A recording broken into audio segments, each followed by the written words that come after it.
আসসালামু আলাইকুম বন্ধুরা, এই মাধবকুণ্ড ঝর্ণার একদম কাছে চলে আসলাম। আমরা কাছে চলে আসলাম। আপনারা দেখতে পাচ্ছেন যে এখানে এই যে পানি নামতেছে উপর থেকে নিচে, যে পানি গড়িয়ে পড়তেছে, পানির আওয়াজ আপনারা অবশ্যই শুনতে পাচ্ছেন। এই যে দেখেন, এই যে আমি সম্ভবত আপনাদেরকে দেখাতে পারছি।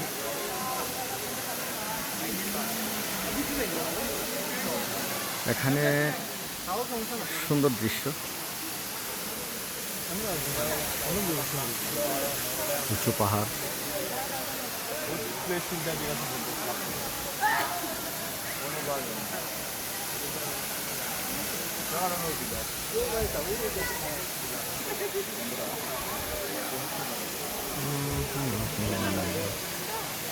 ইয়া কমাইছো নি?